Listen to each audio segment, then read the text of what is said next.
And hello, everybody. Welcome in to the Pigskin Project YouTube channel. I am Matt Hartman. I am once again joined by one of my co-hosts, Ben Hansen, and once again, another elite week of NFL football outside of turn the damn injuries off. All right.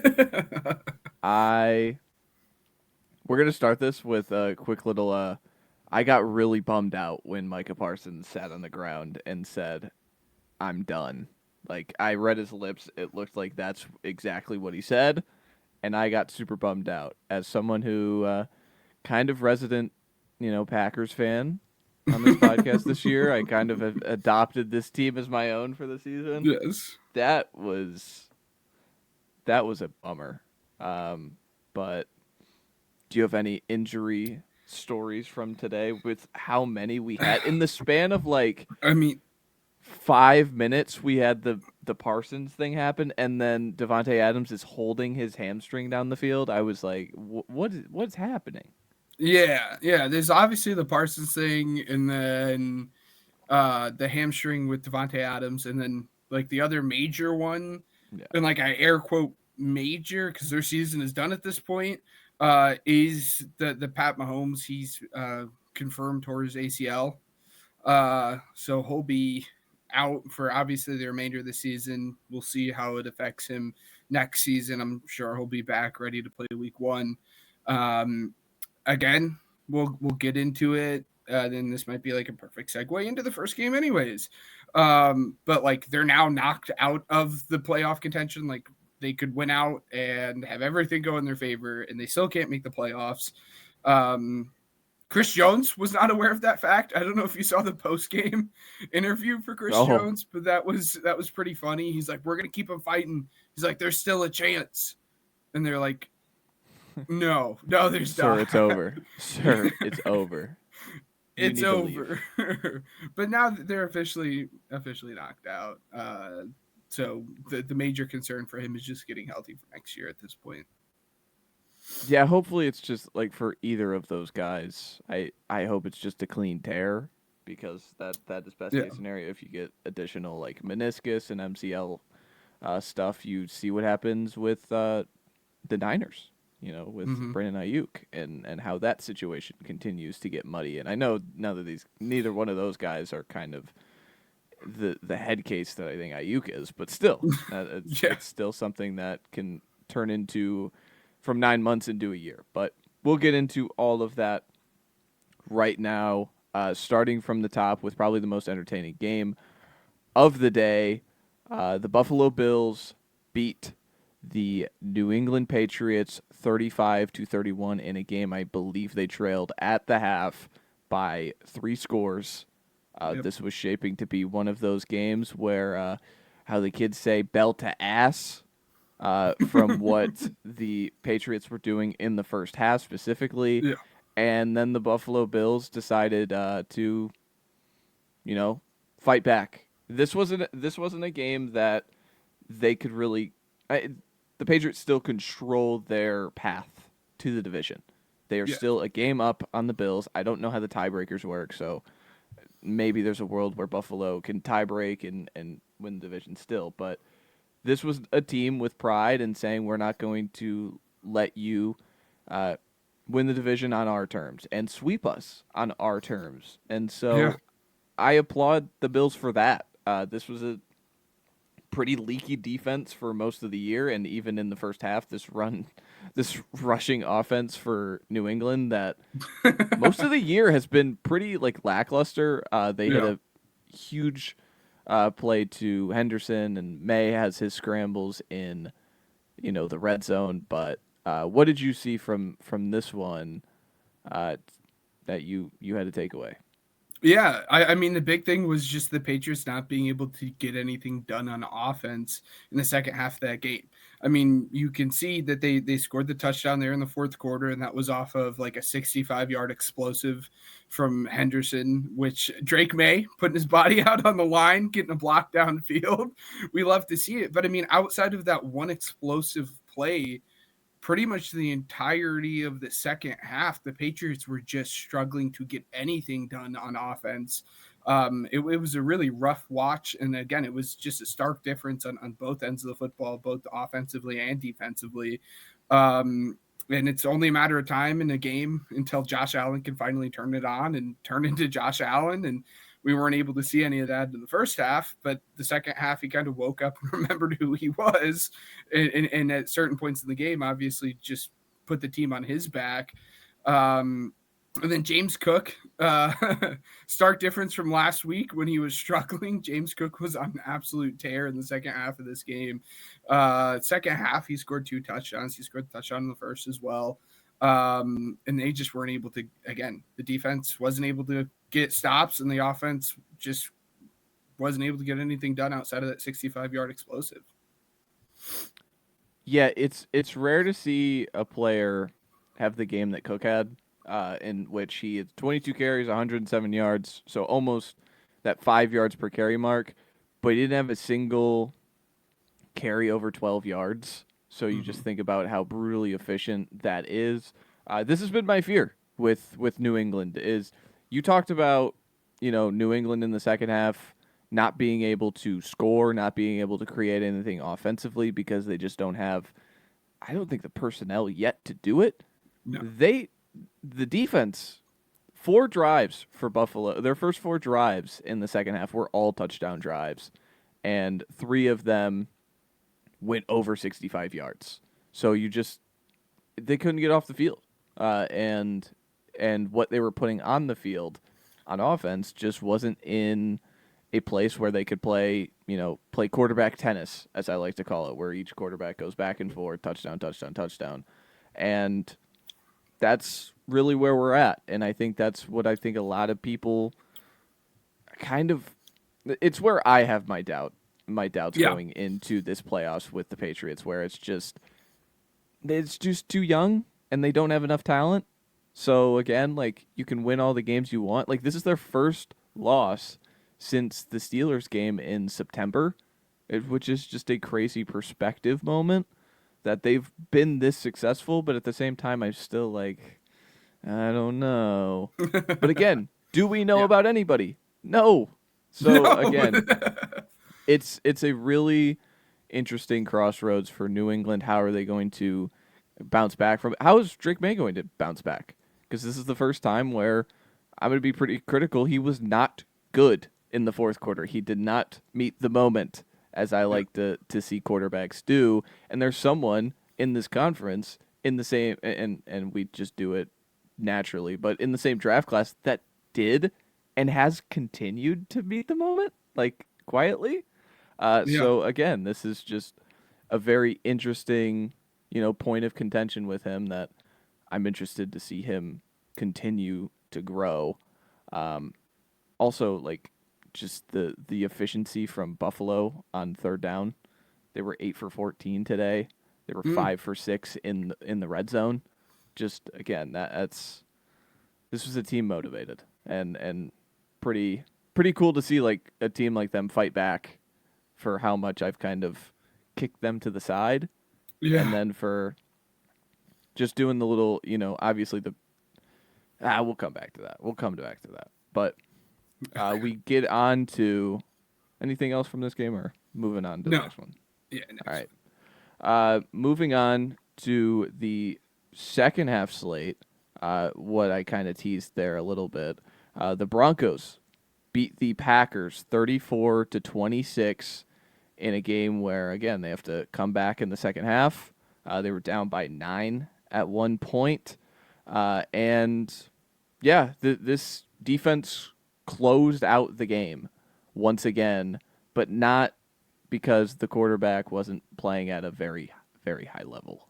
Bo Nix was, again, similar to the Chiefs game a few weeks ago. Like, what he's been able to do down the field has been pretty special. Like, Yes. I that throw to Sutton specifically in the back right part of the end zone is just a big time play. It's a big time throw, and the more he steps into these moments, the more he meets them and he creates stuff downfield. Like, he is kind of a chaos factor at times, but, like, it's It's weird. Yeah.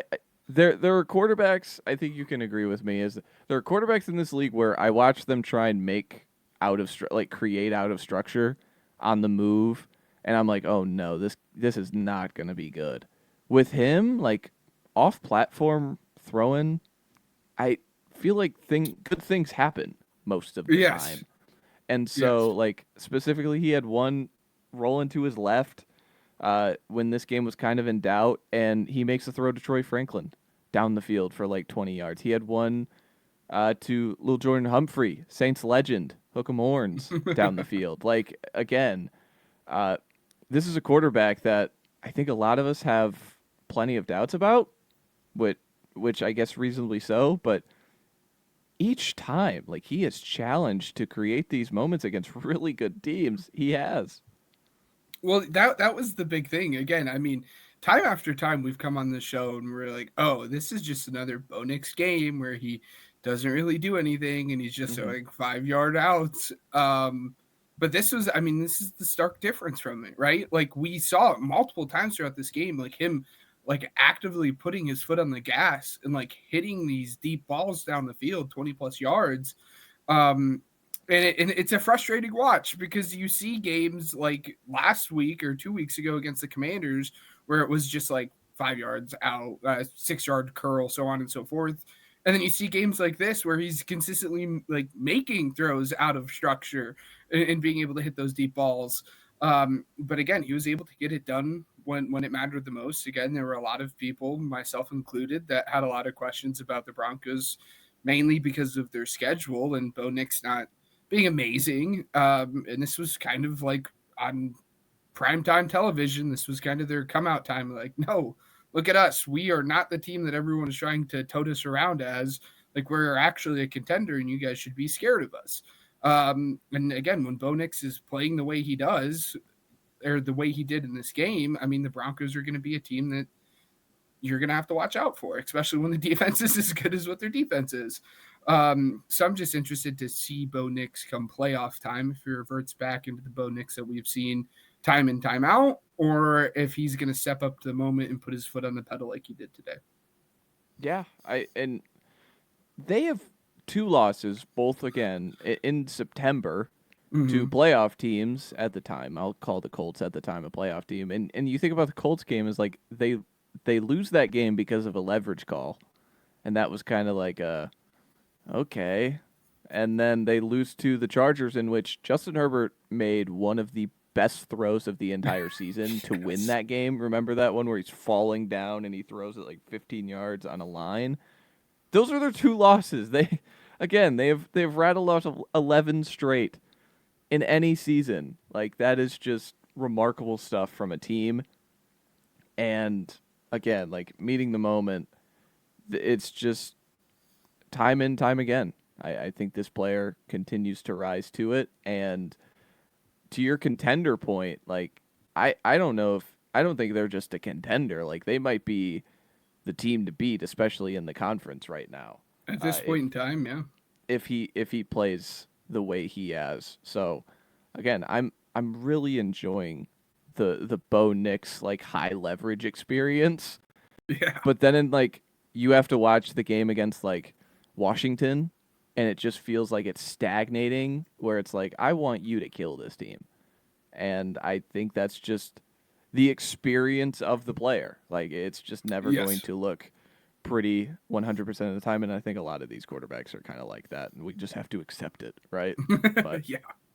uh speaking of the quarterbacks and what to expect, let's segue into Phillip Rivers coming back and making it a battle.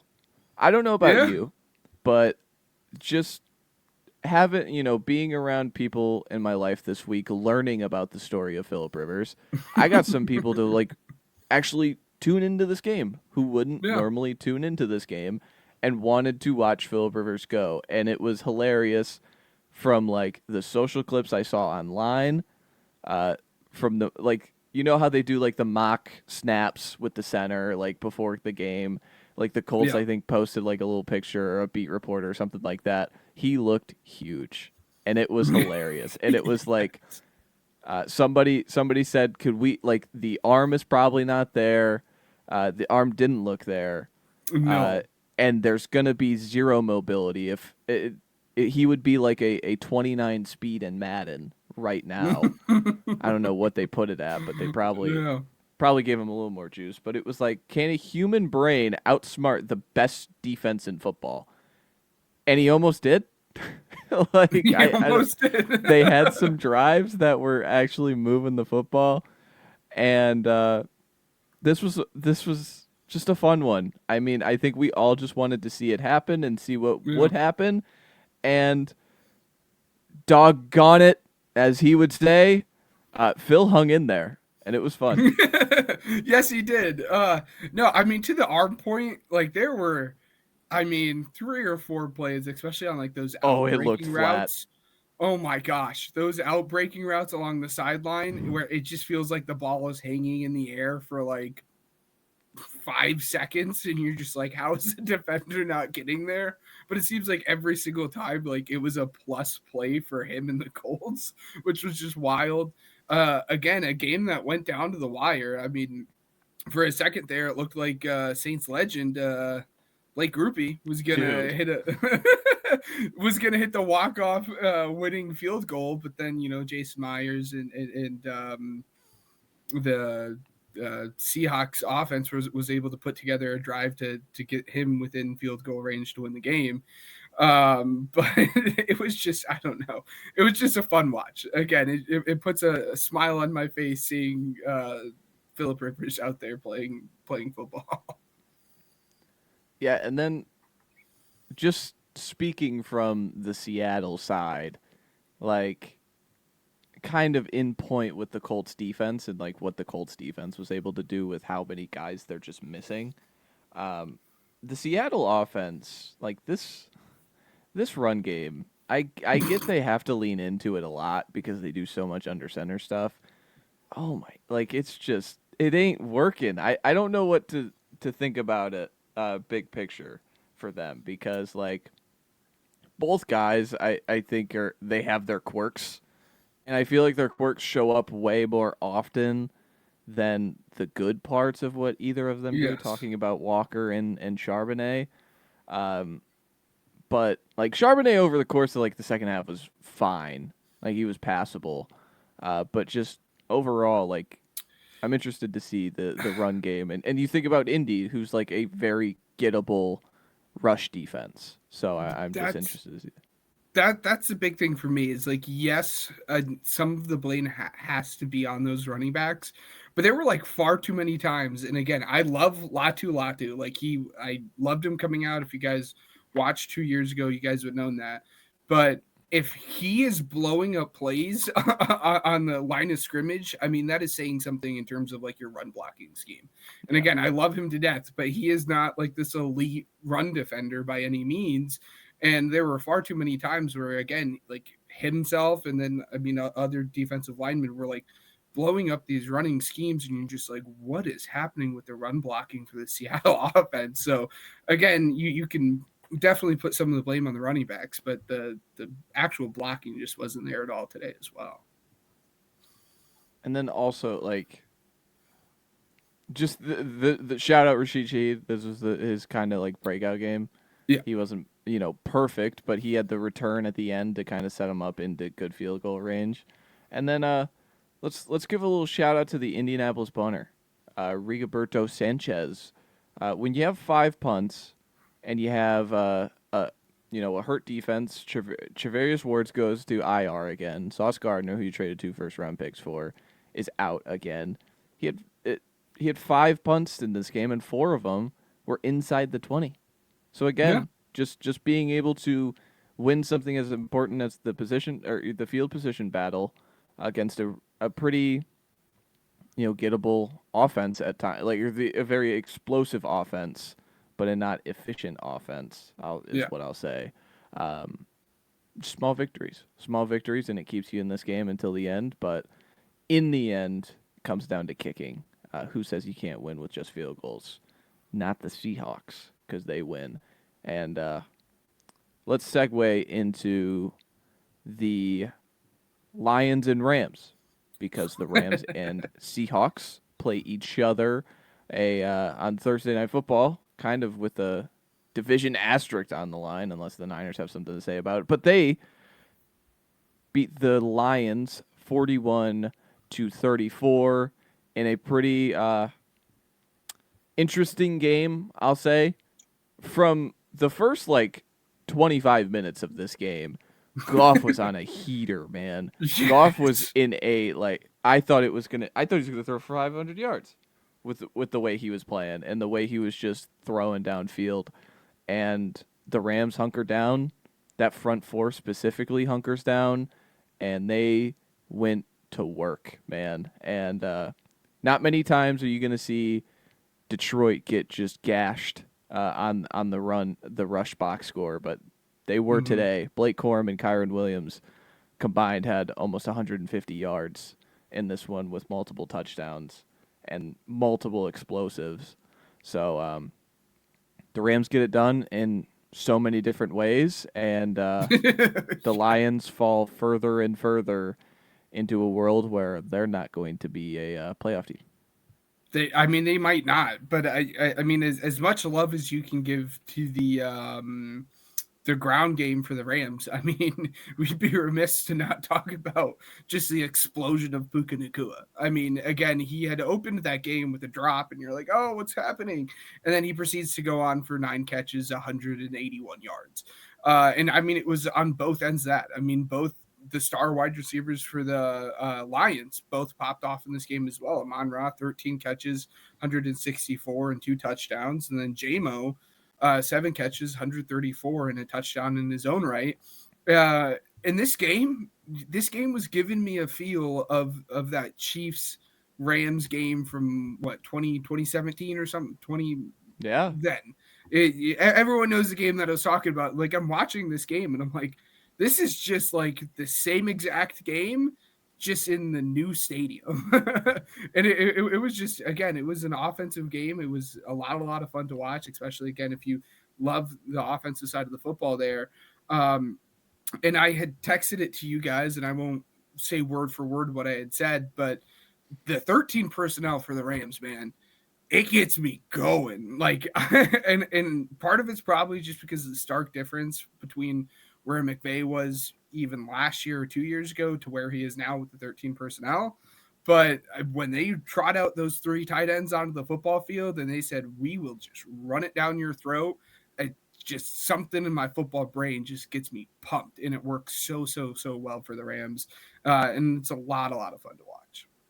Yeah, I to your point on that, I think what's so fun is that when he came into the league as this hot shot, 30-year-old, like what's going on? This is he had Gurley. So everything they based out of Yeah. was in 11. So they were always 3 receivers, and they were always trying to find receivers. They were, going out and getting Brandon Cooks. So they were just always based in 11. And now seeing the shift to where football is gone into the you remember that season with was it with Stafford? I think it was after the Super Bowl, right? Where after the Super Bowl they literally couldn't run the football. Yeah. They couldn't stop anyone. Like their trenches were a nightmare. And they end up Yes. winning 5 games because of it. And also Stafford has major injury riddled Her. season. Yeah. But they to just see the revamp of what they've done to now be this we can do whatever we want. And we could have a game where Colby Parkinson is catching he caught that crosser at 10 yards depth every time today. It felt like Yeah. he was upfield so many times, and you can do that with how many just good players on offense they have, and again just rooted in this under center style. And again, I think it's what Stafford wants to do as well. Oh yeah. Is another little point of emphasis is you got to get buy-in from the quarterback, especially one who's been around as long as Stafford has. And so I think he likes doing it. But no, this was a really, really fun one. And I think perfect emphasis on how good Puka Nakua was today. Yes. Another little one, I just want to give a shout out to Jack Campbell. Like he's become a really really good player Oh yeah. for them for the Lions, and I feel like he was making plays all over the place, and the Aiden Hutchinson interception was pretty hilarious. That was I awesome. I thought he was taking it back to the house. I, I did too, just not enough gas, but No. that's okay. We don't pay you to get pick sixes, but again, full circle back into it. Rams Seahawks, 11-3 versus 11-3 on Thursday Night Football. Rarely do we get a Thursday Night Football with that many goodies on the table this late into the season. So that one is Mhm. going to be must watch. And then we move on to the last piece of this first, kind of 5 pack that we have, and then we'll kind of get into what happened around the league after. The Chargers not only beat the Chiefs, they knock the Chiefs out of the playoffs. And we ruled the Chiefs dead last week, Ben. So we were on it first, technically. We reported it first that the Chiefs would be missing the playoffs. It's Yes. just the NFL had to catch up a week later. It happens. It's okay. But the Chiefs are out of the playoffs. And Mahomes is down with a torn ACL. It When it happened, I knew it was what it was. I feel like we all Oh you yeah. just know When you when it see that happens. hyperextension, like it's pretty. Yeah. Yeah. When you see when you see the body still moving, but the only thing not moving is the leg and the knee is just planted, it's when you know. Yeah. And it is what it is. They weren't good before that. So No. it's not one of those things where it was a 30-30 game and oh now here comes Minshew and he just can't win it. No, they had 13 points. I think they scored on 3 of their first like 4-ish drives and then didn't score again. And so it is what it is. It's the season that from hell for them. Shout out the Chargers because the Chargers are dealing with a similar season from hell, specifically on the offensive line, and they're navigating it much better than Yes. the Chiefs. Many wins better than the Chiefs. Like the Chargers are 10-4, Ben. Like that was something that I was like, huh, didn't think that one would be happening right now, but it is. No. And the Chiefs now stare at something that I love in sports. It's what I loved about the Warriors in basketball when Steph got hurt. Now they do it, with Mahomes. Like I love when dynasties are challenged to Hmm. adapt. I love when you are forced to change. You are now forced to change if you are Kansas City because 21 carries for 49 yards in the run game is not good enough. And it should be like adamantly not good enough.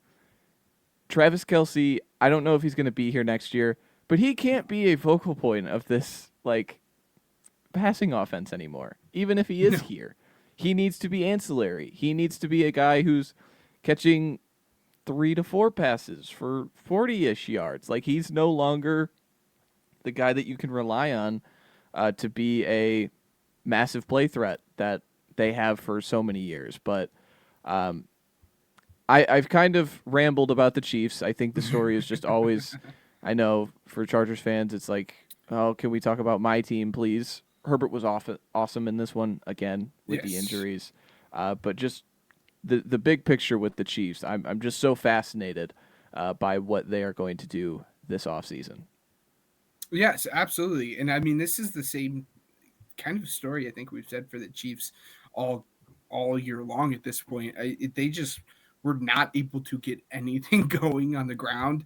And you had brought up a point that made me get sick to my stomach. I mean, we're really going to let the Chiefs figure that out this year like that when they draft Jeremiah Love in the first Yep. round. Yep. It's going to be gross. Good luck, everybody. Um, Mahomes is going to learn how to get under center, and they're going to have a run game again. Watch out. ugh. Watch out. Yeah, I mean, Isaiah Pacheco was their leading rusher with 21 yards. It's bad. Like that is how bad Mhm. it is. And again, if you can't get anything going on the ground, it's going to be really, really hard to then open everything up through the air. And again, it just seems like it's that same thing that we have been saying about the Chiefs all season long at this point. And then again, on the flip side of that, Herbo is awesome. Amarian Hampton is getting his workload ramped back up. He was technically the lead back in this game, but he split the carries pretty 50-50 with Vidal. He had 15, Vidal had 12. But Herbert was just spreading the ball around everyone. There wasn't like a single pass catcher that was really dominating the box score or in terms of like targets. There was a couple guys, again, Gadsden had 4 receptions. Trey Harris had 3. Keenan Allen had 5. We finally had the Lambert Smith. You remember Lambert Smith being the preseason darling? He finally got Preseason his darling. moment. Yes, which some are saying he bobbled it. I don't know. I digress. But again, it was just a good game for them. They were just able to spread the ball around, and again come out with the victory. It looked like the Chiefs might have been able to get some Minshew magic there at the end, like at least to tie it up and take it into overtime until Gardner Minshew threw that interception, which was, I don't know, it was funny. Yeah, so they still have the Titans and Raiders again, and then Christmas. Oh my God, the Christmas slate now. Against Denver, but yeah, I mean, there's still like a even with Minshew, they still win 8 games, and like they're still middle of, but obviously no playoffs. So it just comes up to where the pick is, I guess, at this point, and just doing the math on them. I mean, you're gonna like there's $43 million over the cap right now on over the cap, and if you restructure Mahomes, it's 44 million. So that just gets you into the green, like not even like enough to have spending power. Trey Smith and Creed Humphrey and Karloftis, who they've extended recently, can be, restructured, but that'll create like 25-ish million, is if my math is correct. So they have some, but it's not enough money that you could just reinvent yourself. Like I think Washington can. Like Washington has had they're another season from hell team, but they have a rookie quarterback contract and so much money flexibility that if they want to reinvent themselves with new players, they can. The Chiefs kind of don't. So interested to see, like, again, it's how, like, this is a very pivotal draft as well. And absolutely, the one guy, the odd man out is Trent McDuffie, who ends up not playing in this game. So I think I've seen Chiefs fans pretty much in they're just in acceptance that he's not going to be on this team next season, which I don't blame them if he hasn't been extended yet. But yeah, it's weird to see this team. It's weird to see so many, like, there were so many streaks that come to an end, like 7 times playing in the AFC Championship. I think 6 of them they hosted it, and now they're just not a part of our lives in January anymore, or at least this season. So it'll be interesting. It's a fun conference to follow. That is all for the first part of the recap. When we come back, we'll hit the rest of the games, definitely in shorter order, because these were the main talking points. But and then take a little deep dive into the Tankathon as we did last week. I think that was kind of fun to just look at.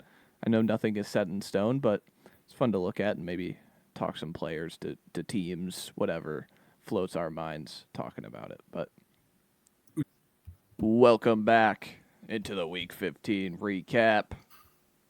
It's me and Ben again. Still us. We're going to talk about the rest of the games that we have yet to hit on, all 9 of them, in shorter order than the early games, of course. But let's start right into it. The Vikings get a nice little win here, 2-game win streak, now beating Dallas, who's a real opponent. It's not like the Washington what we saw last week, 34-26. Ben, I turn it straight to you as you are a Michigan man, and JJ McCarthy picking up some steam. Yeah. Back to back games. Again, there'll be a guy later on that we'll talk about not being able to put together back-to-back games. But no, JJ McCarthy now has put together like 2 good back-to-back games.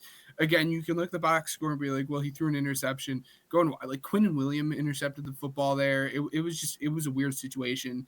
outside of that first drive, though, like he looked good, and he was able to really sling the rock and push the ball down the field, especially over the middle, which was something that we saw him struggle a little bit with early on in the season.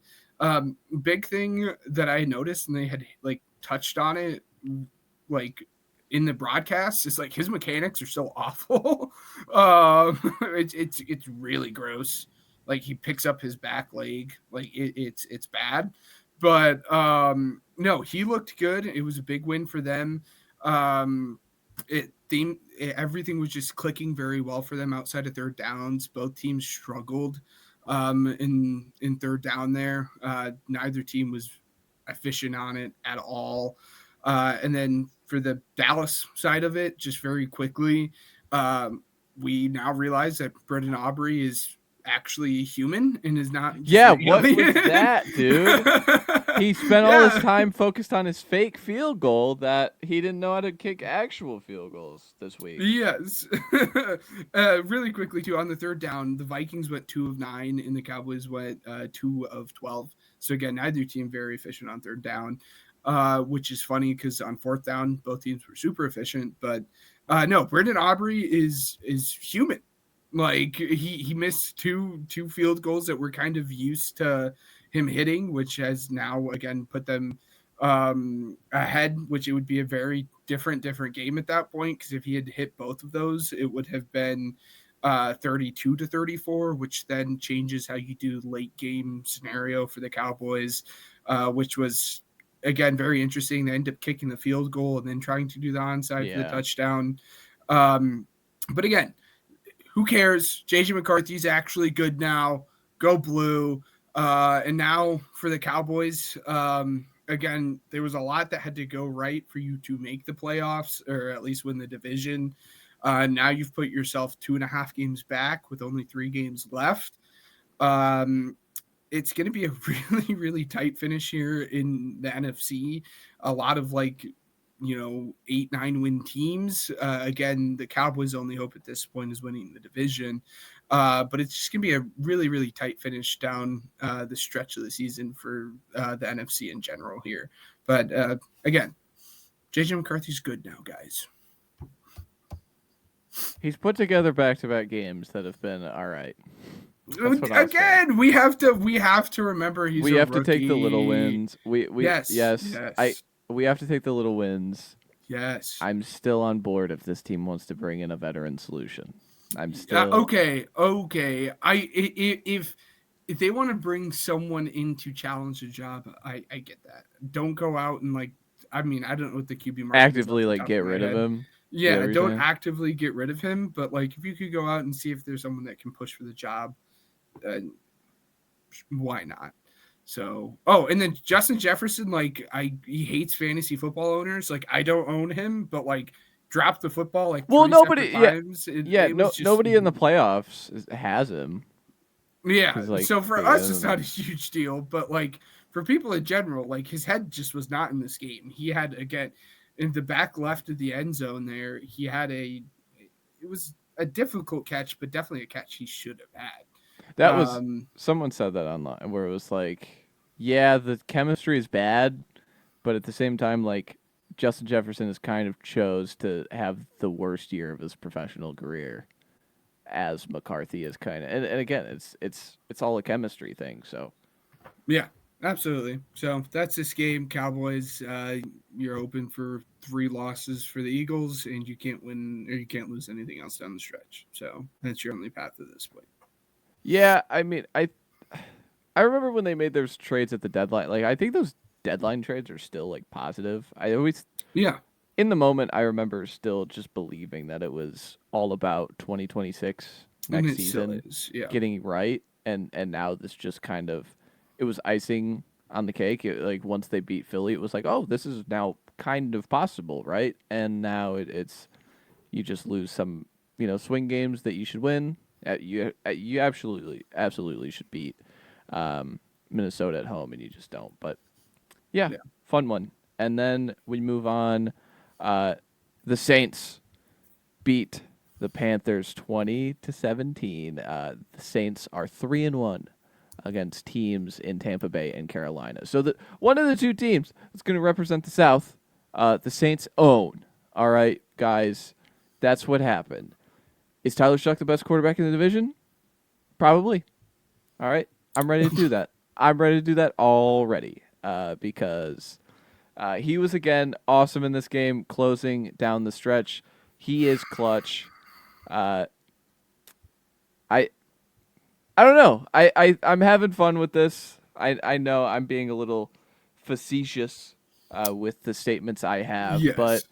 when this guy is like he's met the moment like quite a few times, and you have the goofy finish, the Lathan Ransom slide, which Oh is my just gosh. ridiculous. It's Oh, just ridiculous that happened because there's no timeouts. I was like in the moment like what is going on? Like, is that the call? Like, remember Kellen Moore, I believe, was the offensive coordinator when they did that QB draw for Dallas against the Niners in the playoff game. yep. I'm Yeah, pretty sure he was the he offensive was. coordinator at the time. Yep. So again, loves doing it, loves trying to play like I'm gonna get this to 1 second. But he didn't have to because the rookie hits the other rookie late, and it just sets up perfect field position. And Charlie Smith hits the kick. He's a fun story if you He's a fun haven't story. followed along. Again, he's a part of that the NFL pathway program overseas in Ireland, and he had never similar to Aubrey of who kicked for Dallas with his soccer background. Like Charlie Smith never kicked a football until that pathway program was figured out, found out Hmm. for him. So cool story for him to win this game. He's been a part of the Saints forever, but just hey, I mean the Saints to have 4 drives in the second half and all of them be efficient. One ends on turnover on downs in which there was a holding call anyway on a sack. So again, it was going to be nuked anyway. But hey, I quarterback looks good. I'm excited to see how they build around him going into the offseason. How about But Devin Neal, by the way? What's his status? I'm just interested. he left with a hamstring injury, I believe. Yeah. So yeah, we'll see. I hope he's out. Not because I don't like him, but because I think we should give Audric Estime 20 carries and see what happens. All right, just for uh, the 2024 draftaholics because Yes. he was one of my absolute guys. But Yes.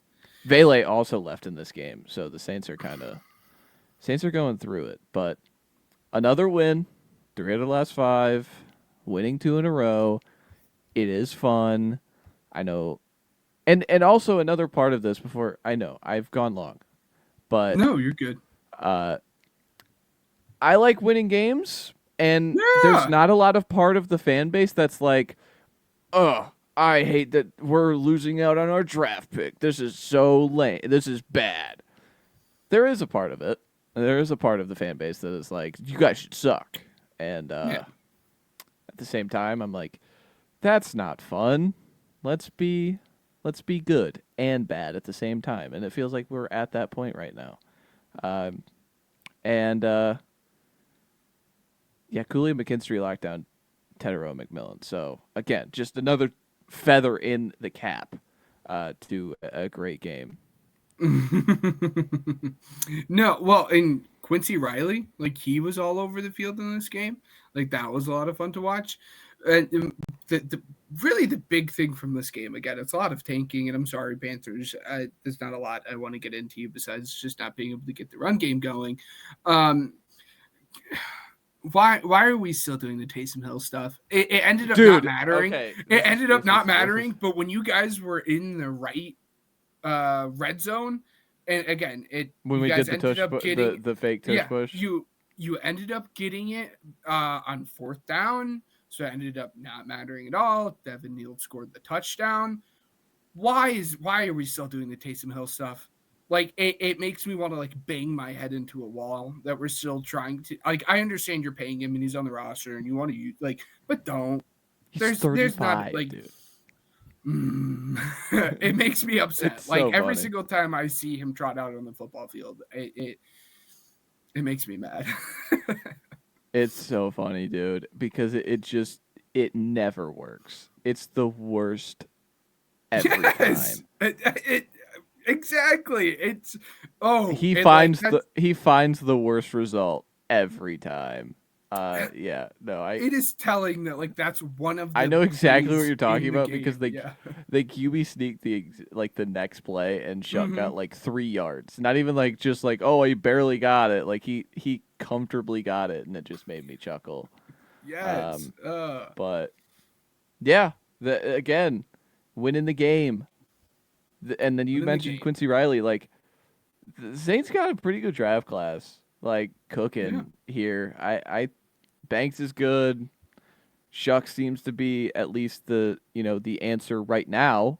I'm still not going to sit here and say like they got the quarterback and now it's just figure everything else out.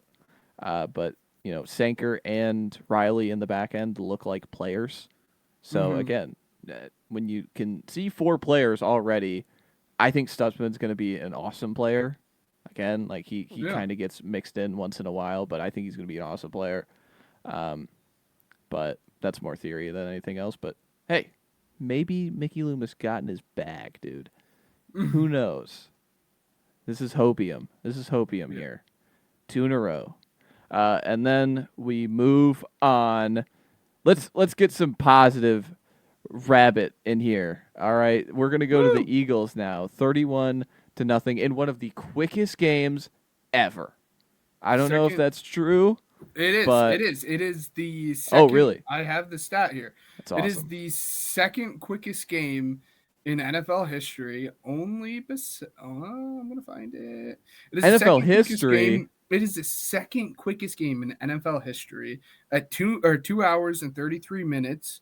Uh, Only faster than Chargers and Colts in 1996. So it is the second quickest Oh, I game remember again. that one. Yeah, right. In NFL history, and Win just it like that by was the a quickest blur. game. I don't think we have to spend a whole lot of time here. It was just utter dominance. This is the game that the Eagles needed. Things were going on. Things were going very, very well on both Oh sides my of the God, ball. Kenny Pickett's stat line. Oh yeah, yeah. They I think like they totaled less than like 70 all-purpose yards. The Raiders, like that's how bad it was. Like the Eagles defense was humming, and then I like the one thing I'm really excited about now is like they're mixing in designed runs.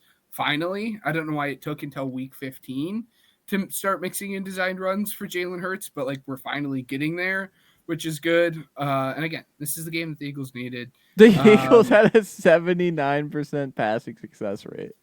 Oh my yes, God.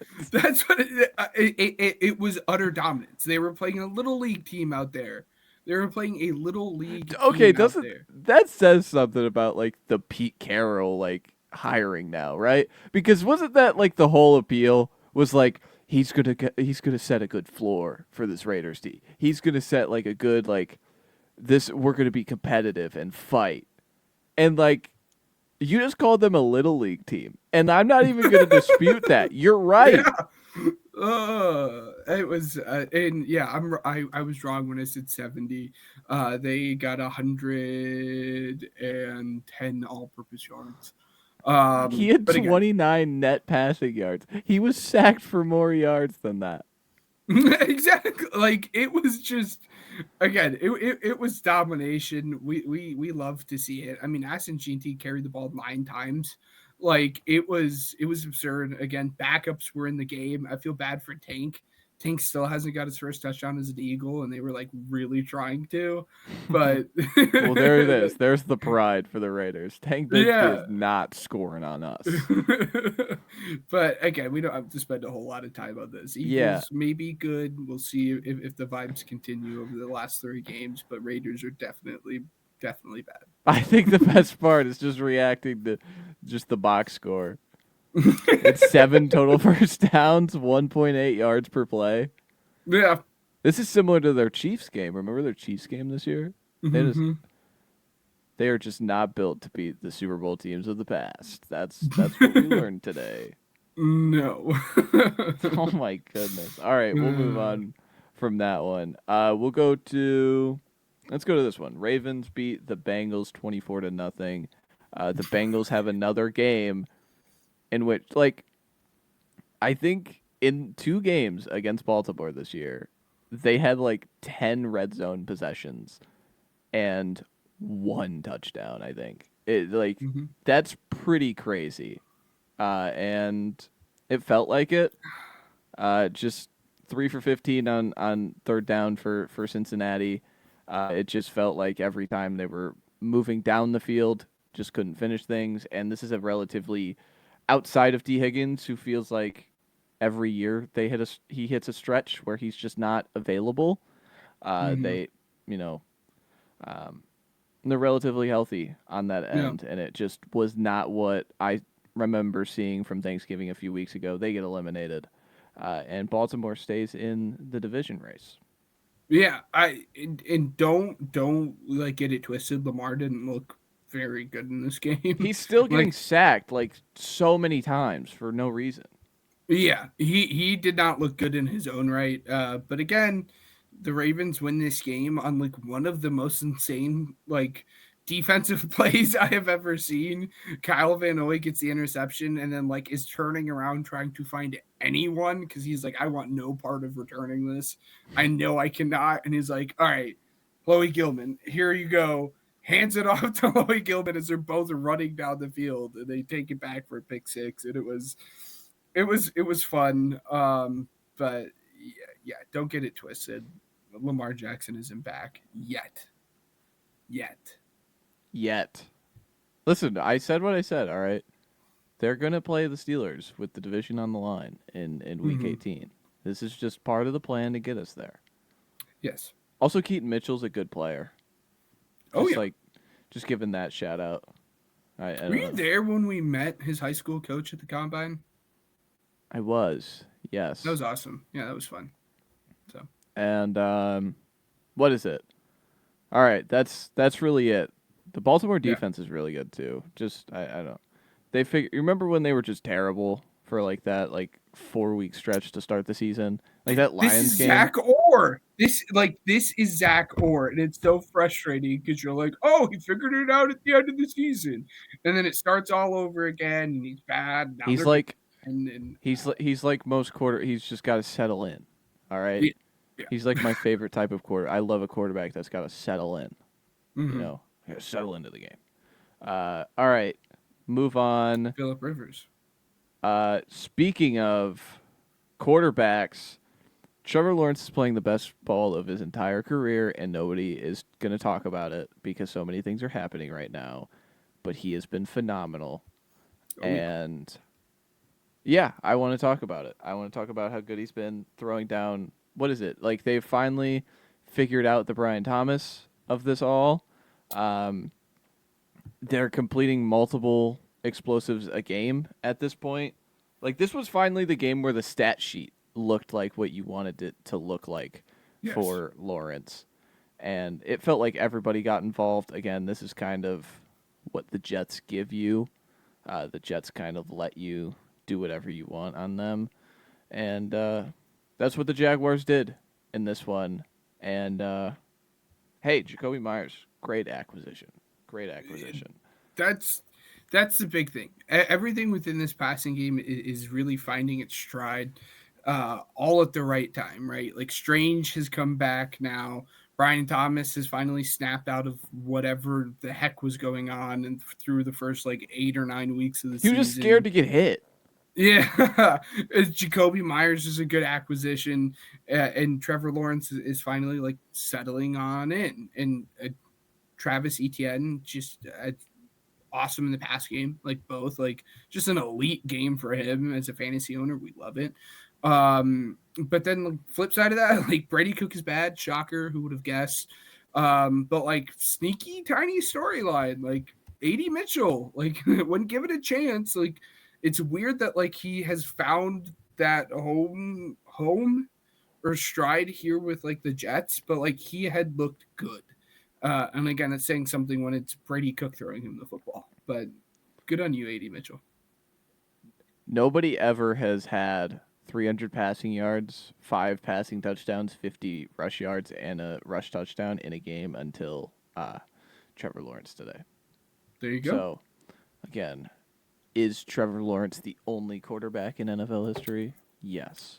Yes. I also want to know how many quarterbacks, like, this is easier to kind of filter out, but I just would want to know how many quarterbacks have had 300 plus passing yards, 5 touchdowns, 5 touchdowns. no turnovers, and no sacks. Like, Yeah. that's pretty awesome too. So again, Lawrence is speaking at the right time, makes me believe that he is going to be a main character in this race towards the AFC, and they don't even have their first round pick that they traded multiple picks to get. So again, like that's just another kind of, I don't want to say like icing on the cake, especially like it's not for this season, but still, like this isn't even In the peak future, form yeah. of what they could be. And then we move on, staying in the South. The Texans beat the Cardinals 40-20. Did you see much of this one? This one was kind of off my radar pretty quick. It was just an onslaught. Again, I didn't see a whole lot of it like down the stretch. But I mean, like all 3 phases of the game for the Texans, the offense, the defense, and the special teams with Noel just like I did see one of the Jawar Jordan was like a crazy player in this one. Remember, like I was like, he was the main ball carrier at what with Garendo. Where was that? Louisville. Yes, Louisville. And everybody loved Garendo because of the combine measurables. And Jawar Jordan was like the actual bell cow. So that was a fun little like college football, like, look at that guy go. But yeah, he had like a crazy run. Yes, he did. But no, I mean, things are looking up. I mean, we had spoke about it on the preview show. Like, hey, the Texans are good at offense or good on defense, but like the offense is still kind of struggling to figure it out. And yes, it is against the Cardinals, but like they have looked good. And this is now like back-to-back weeks that the offensive line has now put together like a good game where they're giving CJ Stroud time to like settle in and be great. And then just really quickly, like I think it's worth mentioning, like Trey McBride is just that dude. Like he's just he's good at football, shocker, but he was a lot of fun. Like whenever I peeked over, it was always Trey McBride doing something positive for the Cardinals. He's crazy. Like he really does stuff the stat sheet. Yeah. But yeah, I mean, the Cardinals. We'll have more time to talk the Cardinals, but like this, what do they do? Is it just a fire the coach, trade the quarterback, fire the GM too? Is it 2 of the 3? Is it just everybody stays and keeps their job, but we're gonna get rid of Kyler and try and get an actual quarter? Like, what do you? If you were just like predicting right now, December, what is it, 15th? Like, what would be your plan for what they do in a month? Wholesale. They that like Okay. I think that's what they will do, and I think that's probably what they should do at this point. And again, it sucks that like Gannon has to be attached to Kyler Murray. Like that's just what his coaching cycle is going to be. And I mean, you're the one who had mentioned that, but like I just don't think you can justify keeping him at this point through the 3 seasons that he's put together. I think I agree with you. It's just like it's so weird because like Austin Fort, the GM, has done such a great job from what I've seen, like on the outside, and then you realize it's like they don't have any good players. Exactly. Like Sweat is a good player, but you have to go out and pay top dollar to get him. But like it's crazy how many draft picks they've had, and it's just like they just don't have enough good players. Paris Johnson's good. He didn't play today. Did he? No, he didn't. But I'm just in general. I get you. But you get what I'm saying. It's absolutely weird. Yeah. No. Well, that's the thing. Everyone like through his draft class. I had this team in the playoffs before the season. So again, this is kind of me, trying to learn from my mistakes of believing in teams. But it's just 3-11. Like something has to happen, and I'm convinced it's not just like we just got to get rid of Kyler. We got to do that. because like, what quarterback is solving this issue that you could just find on the open market? None of them. So Fernando Mendoza. there you go. Trade multiple picks, give Mendoza. Um, Speaking of number one picks, we're just bouncing around here. Yeah. We're gonna go to the Niners and the Titans, 37-24. I thought the Niners pass game looked pretty good. This was not on the TV. I'm just gonna say it right now. There were 5 games.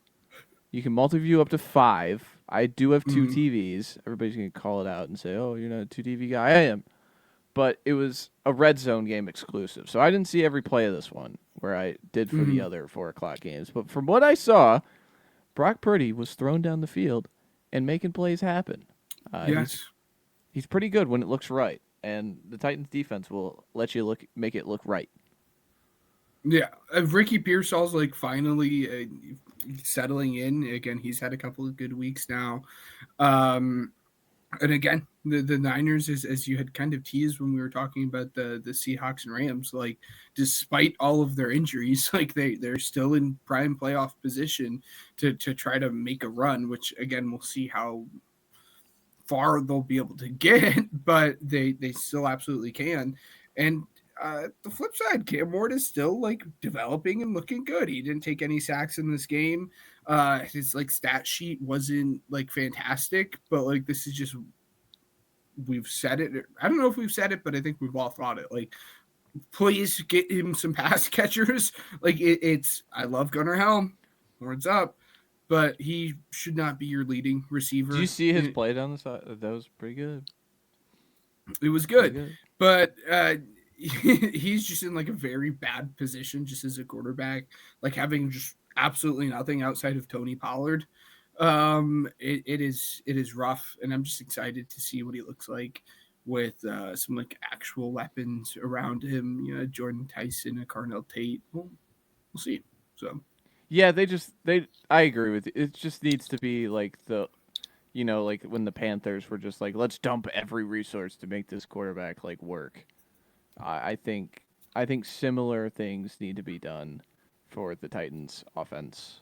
And like it was fun when like DK was like, "Oh, this is a cool little story," and then it's like, "Oh wait, we need you to like volume catch." I don't do that.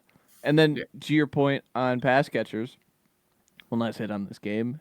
Jeffrey Simmons took that into his own hands when he scored a touchdown today. That was pretty cool. That was fun. You see that too? It was like freelance too. He had to break like open. It wasn't like those lineman touchdowns normally are, where it's just wide. Like the worst touchdown from a few weeks ago, where it's like completely wide open. He had to work for that one. All right. Oh yeah. So that one, shout out. He was really good. But yeah, this game happened, and the Niners win the game by an amount that they should win by, because the spread was about 13 points. So then we move on, just for the bit, so Ryan gets upset. We're going to do the Bears last. So let's do Commanders and Giants.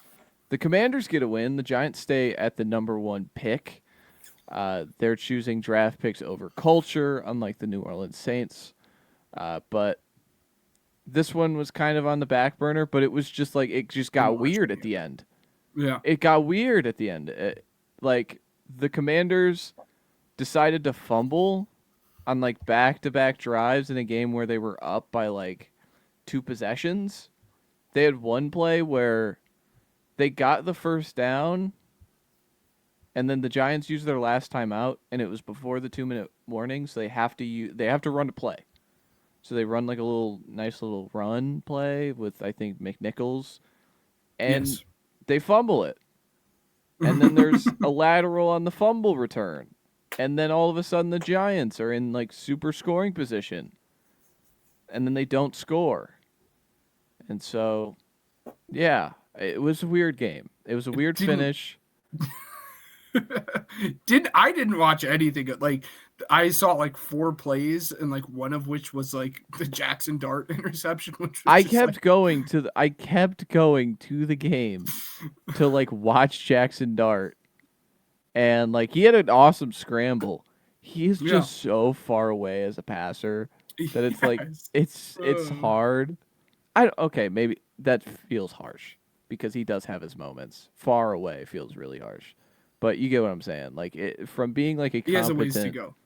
downfield consistent player, there is still places to go. And yeah, this was just another showing of that. Um, and again, he's a rookie with a new offensive play caller, so again, Mm. he's got to figure it out. But the Did Commanders you win. see Scadabo's Christmas list? It was really funny. Like it was a guys Christmas list. It was like Pokemon cards.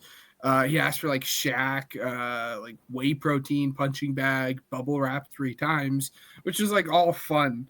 But like I think it was telling that very last point was rehire Brian Dable. And it's like, okay, like the guys in the building, like despite like him not being able to get the job done this year, it seems like the guys in that like the Giants building did really like him. That can't be real. It's This is real. not this is not That's real. real. That's real. I think it's a joke. Like he made it. Like it's. I think it's like a joke list, but like it's real. Do you think he has a lava lamp on here? Do you think he believes like there's actual lava in it? Oh yeah. Oh, without a doubt. Yeah, he thinks it's like yeah, like Polynesian lava. Gatorade Glacier Freeze 12 pack is so valid as I drink one.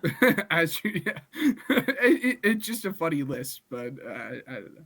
I'm reading it live as we do. McRib, A McRib, yeah. valid, valid. All right. I got to stop reading this. I'll stay on it all day. Yeah. But all right, we get to the Chicago Bears. The Bears beat the Browns 31-3 in the best half I've seen from Caleb Williams in the first Oh half. yeah. I thought he was awesome. He was really good in this one. Who's an asshole? And then he has that play down the right sideline. What is it? Where he's throwing across his body to the end zone.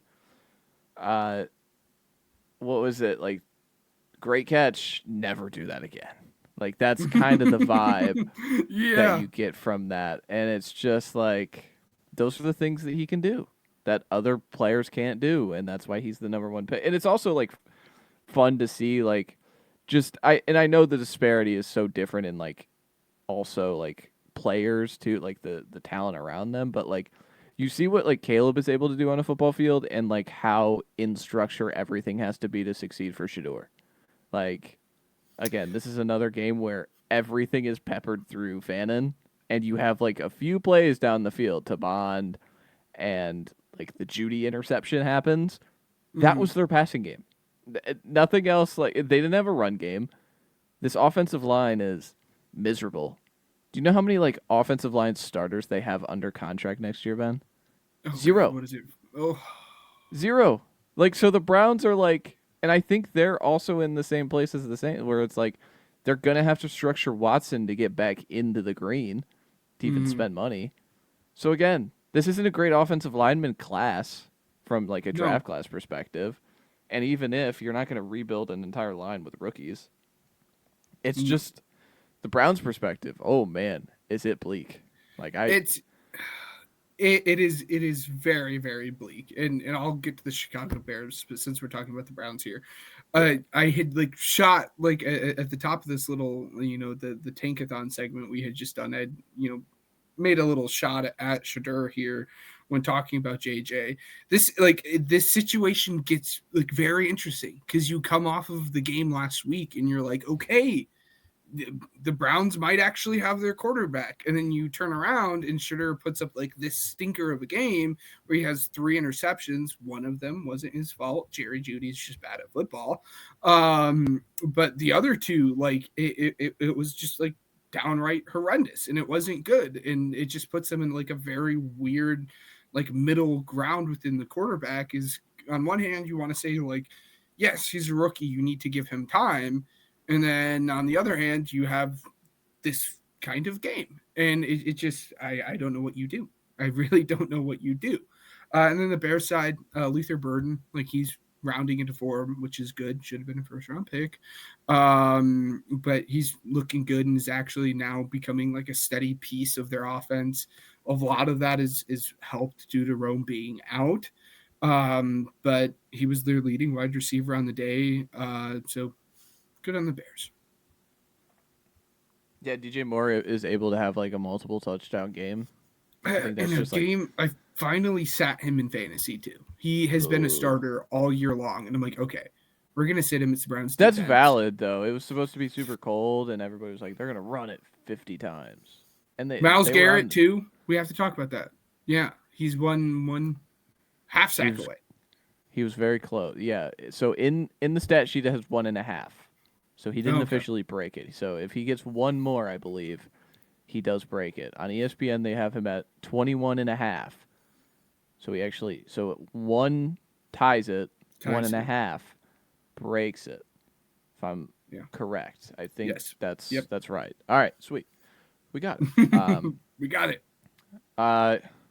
Yeah, it's pretty cool. Like he's so awesome, and like the whole team is just burning around it. The defense is pretty good. Like the defense when they were fully healthy, like Malik Collins was playing, they were really good. Yeah. But they've kind of just fell off, and that's okay. I mean, he signed up for this. I don't want to be like you get what you pay for, Miles. But you know what he was doing when he signed that guy. Like, they were still far away. But as for the Cleveland thing, you were saying, like, I don't know what you do. I think you just have I would have Shador eat the punches one more year. Yeah. But at the same time, if they're in position to draft Mendoza, this regime's going to draft Mendoza. They should. Because, like, they've never picked one. At some point, the Stefanski and Barry like regime is on the block. Their only quarterback decision they've ever made is, oh, the greatest disaster ever in Deshaun Watson. So there's that. But I don't know. They're just so far away, and it just doesn't. I don't like the idea of dropping Mendoza because Mendoza needs to operate in the pocket. He's not really a creative player, but they have no offensive line. So what do? Bears' run game was really good too. You draft Dante Moore. You draft Dante Moore. There you go. You can't draft Lenore Sellers. Could you imagine? Can't do that. Could you imagine if that got to happen? That would have been cool. Yeah. This could go on forever. Could you imagine if they drafted this guy? All I know is they wasted a top 100 pick on Dylan Gabriel. And everybody knew in the moment it was the worst decision of all time. And they find a way to luck themselves into Shador because Shador didn't want to play for the Ravens. Mm-hmm. Or the Eagles. Or the Eagles. Yeah. So shout out to him. Shout out to the Browns. They lucked themselves into a franchise quarterback for this year. And maybe next. But we move on to the Tankathon part of this episode. Let me find it. And there is one more piece after the Tankathon. It's college related, so I'll make it quick because Tuesday, you can hear more about that. Make sure you guys watch live on Tuesday. What a tease. Get into something. This guy's good at his teases. Thank you. All right. Here we go. This is what we're looking at. The Giants are the number one pick. Look at that. The Raiders and the Giants both lost 8 in a row. That's bad. Tennessee's coming off the win against Cleveland, so they're still in the mix. So if you had to predict, who do you think gets the pick here of these three? If I was just giving you these three, who do you think is getting those three? Probably the Raiders, just because I have more confidence in the Giants or Titans to squeak something out. Not that I would say, not that I'm going to predict any of the three to win a game, but if any of the three were to win a game, it would be the Giants or Titans. I just called the Vegas a Little League team. I just have no confidence in them. So I would say Vegas, but I wouldn't. My money would probably just be the order to stay the same. Second question, if Vegas gets that pick, do they pick Mendoza? This is just what I'm going to do. I'm just going to be like, do they pick a quarterback? Because I think I've been watching Mendoza this week. I think he is runaway QB1. I don't think Yes, it's this is what I've been close. saying. I don't think Sorry. it's close. This. And so, Ugh. yeah, I was reserving judgment until I started watching him. I don't think he has would I keep having the internal battle of like would you rather have Mr. Always Creative in Cam Ward or Mr. like not creative and bland and boring at like all time? And that like Fernando Mendoza is chicken and rice. It's good. It's not great. It's not going to be elite, but it's good and it gets your macros. That's what he Mm-hmm. is. Yeah. So I think that's where I'm at with him, and it's just better than everybody else. Yeah. But don't worry, No, guys. Don't worry. Next year's class is going to be awesome. All right, because it's yeah. always better in that It's next year. always better next year. Yeah. Yeah. I think they probably take a quarterback, whether that's Mendoza or Dante. Again, Okay. I think that Mendoza is the best quarterback, but I think if you don't have the structure, I think you have to go Dante. Like, and that's just like that is what it is at a certain point. Like draft boards are just gonna be different for each team. Obviously, you could do like a blank consensus draft board, but like if you have structure, absolutely Fernando. If you don't, maybe Dante. But yeah, if the Raiders are number one, I think they go quarterback. Okay. Yeah, that was my main one. Yeah. How high does like a receiver go in this? I'm still like I don't know. I If don't the think the receivers Titan, are that good.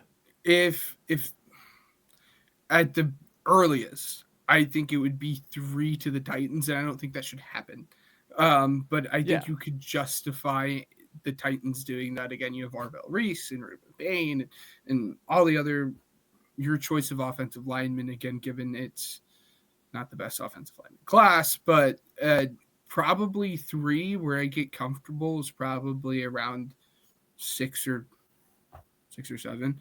Is probably where I get a little bit more comfortable taking a wide receiver. So I just love that the Saints are officially in the Caleb Downs range. That they like I'd love it.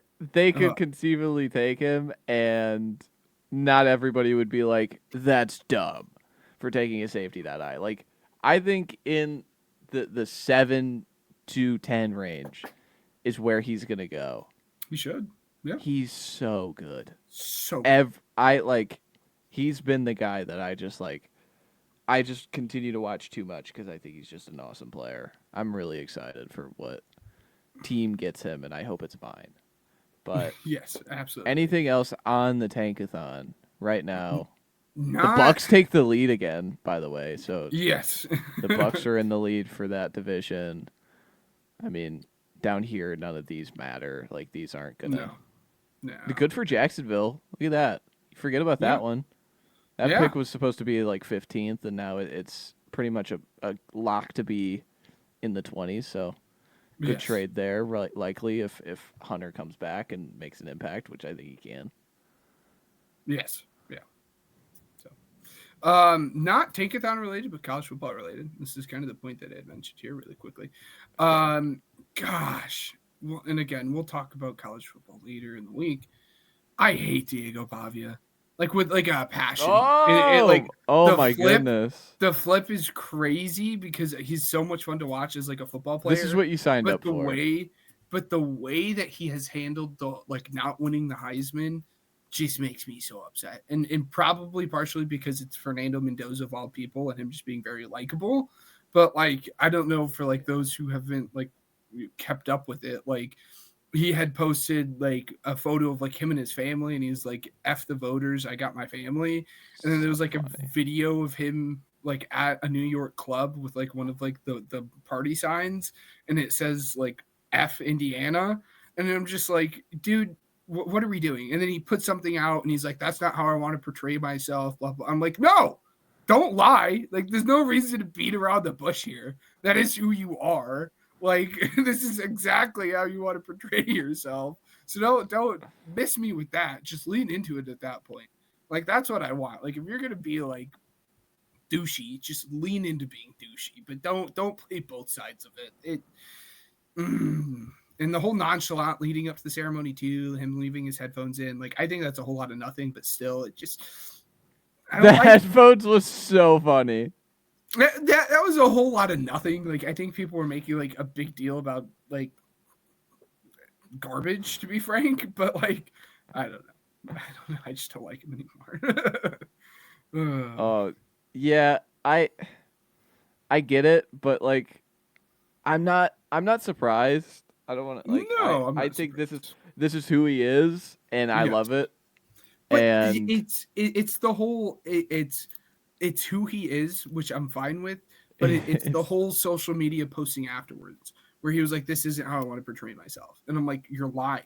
Like you're just oh, flat you're out mad that he lying. apologized? Don't like Wow. just like if that's who Just you own are, it. that's who you are. Yeah, just be Diego Pavia, but don't beat around the bush." And it was That's also fair. like really funny too because they did those questions when they're like, "Well, like where are you gonna put the Heisman if you win it?" And like So funny. Jeremiah Love's like, "I'm gonna give it to my mom," and Fernando's like, "It's gonna stay in Bloomington," and Pavia's like, "I think I'm gonna give it to Theo Vaughn, and he could just keep it on his podcast." He said, So "I'm just like, good. okay, dude, it just." What a character Diego Pavia is. He is going to be the most fun like senior bowl because he got the invite. He's gonna Yeah. go. He is going to be the most fun. Like, just watch, All right. cause I What? I don't know, like because of what he It's- does.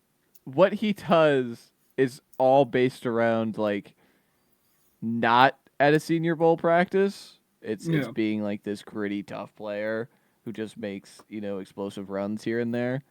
But like at the same time, like I think it's funny that the number ones and number two for the Heisman voting was the Vandy and IU quarterback. Like Yes, if you but said that 2 years ago, you you're were crazy. insane. Yeah, you're insane. You're crazy. And I do think a lot of it probably spotlighted like because Fernando is like literally the polar opposite of who Diego Pavia is like as a person and as a football player. Like they're just like on opposite sides of the spectrum of one another. So I think it like really highlights both the Fernando of it all, but the Diego Pavia of it It's so funny because it's so true. all. It's great. It's this Maybe again. maybe they go polar opposite picks in the draft. Mm, Maybe one someone in picks. Mr. Irrelevant. How do you think Pavia would respond if he was the pick that was called Mr. Irrelevant? Oh, I think he would spin it. Like The most of all the relevant players, Mr. Irrelevant of all time, and everybody goes Brock Purdy, dude. Come on. yeah, he would spin it in a way that and like as he should. Like I don't want to knock. Like I don't want me saying that like to act as a knock, but he would definitely spin it into his favor. I think so. Listen, I blame Johnny Manziel. All right, this is what I that's who I blame. Okay, That's he's a negative influence on everybody. Okay, that's the other thing about the Heisman that made me mad is like all season long people were toting around Jeremiah Love, and I love him, and they should. But then like the 2 or 3 days leading up to the Heisman ceremony, they're like, "Well, look at the rushing yards between Johnny Manziel and Jeremiah Love." Like, why?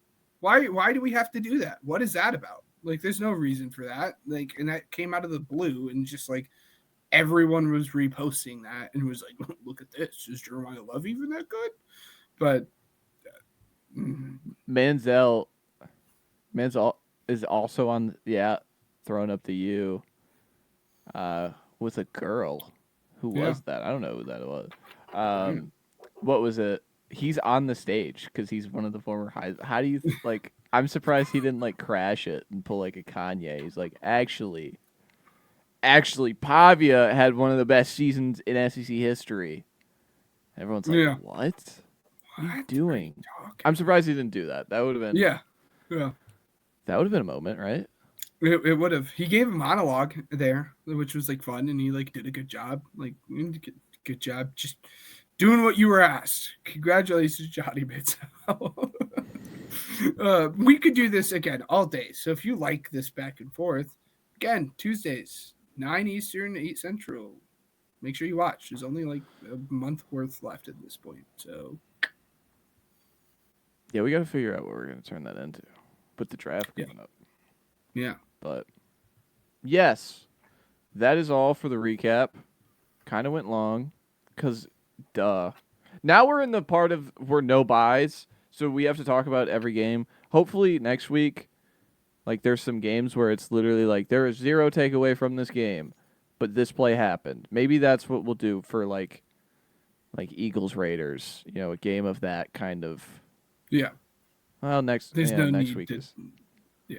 I next week is agree. up. Next week is up in the air anyway with the holidays, so we'll see. Well, But weird scheduling too. We got Saturday games next week too. So now we're at that point of the season. You know, college. It's only bowl games now. So now they're scheduling professional football games and on Saturdays. We got 2 of them next week. It's Eagles, really good Commanders, one. and Bears, Packers. So like, I don't know. It's Yeah, gonna get weird. It's gonna get funky. We're here for it. We cover it all. we're Pigskin here Project. for the funk. The Pigskin Project confirmed here for the funk of the Yeah. NFL season. All right, that's how we're ending. Thank you. Like and subscribe if you enjoyed this. Um, every Tuesday we talk college football live on here. Every Wednesday we talk NFL live. Hopefully, we could do more of some like big picture items instead of Mhm. just doing the previews with the playoffs, because I think now we're Power at rankings, the probably. point. Yeah, because I do want I want to keep Yes. all the teams involved. Yes. But that's it. Thank you so much for watching till the end. But that is all. Goodbye.